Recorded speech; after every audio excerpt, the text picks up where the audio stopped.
Hello, this is the online television news update with me, Lynn Komjisha. After a characteristic run with the police upon his return from abroad, Dr. Besigye finally got down to tabling the plan he has been developing, a national dialogue. But this is not the first time to call for dialogue, including iPod for all parties, which Besigye has consistently shunned in the past. So what is different about this dialogue, and what are its chances of taking off?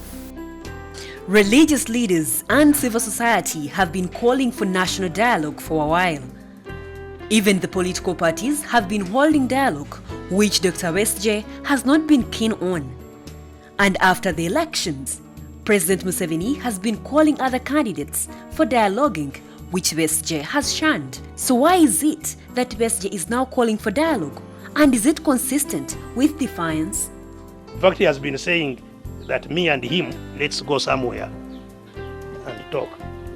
That will not solve the problem. We must have very structured dialogue that leads to a sustainable transition process, And that transition includes three things. The transition process, as we see it. One, that we must have a constitutional review. Besigye's dialogue call is likely to be scoffed at by the NRM leadership, citing the existence of institutions to deal with the end problems facing Ugandan society.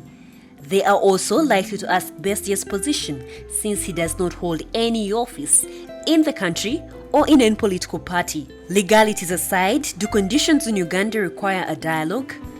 It will be difficult to convince at least the government of the need for dialogue. Elections were held only 7 months ago, and the Supreme Court reconfirmed the results and dismissed the president election petition. And the new government has just settled down for business. There is no crisis, and the whole country is pacified after the end of the insurgency in Acholi and the disarmament of Karamoja. However, Besigye makes such fundamental pronouncements that must have taken everybody by surprise. The foreigners, I have similarly said the same, that they must change their policy to support a just system here taking root, and that for the immediate, they should support the process of dialogue so that there is a negotiated transition. A transition is a must. Let me be very clear on this. A transition is a must. He has now declared that President Museveni is not the problem, and he has called for guaranteeing his protection and pursuit of property after leaving office. Besigye has also made a radical proposal of pardoning those who have stolen public resources. So will other political forces be interested in Besigye's proposed dialogue? And now for our Pearl of Africa segment, we take a look at the African elephant. The elephant is the largest animal not only in Uganda and Africa, but also the globe. It is not only large, but also very strong, because it uses its tracks to fight its enemies and look for food. Modesty is how an African elephant moves, slowly but very surely. But this is caused by their weight, since a fully grown elephant weighs about 3,500 kilograms to 12,000 kilograms. This graceful creature is known to be grayish black, but to determine their color is mostly by the soil of the land where they stay.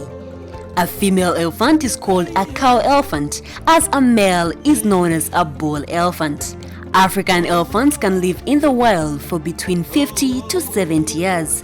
They even spend 16 hours feeding on grass, shrubs, and tree branches, making them consume 140 to 217 kilograms a day. No wonder it is the largest animal that lives on the land. If you love traveling, elephants can be found in Murchison Falls National Park, Kidepo National Park, and the Queen Elizabeth National Park. And that's all we had for you. Thank you for watching. Be sure to catch us again on your mobile phone, on your tablet, on your desktop, anywhere, anytime, on the go. I'm Lynn Komjisha.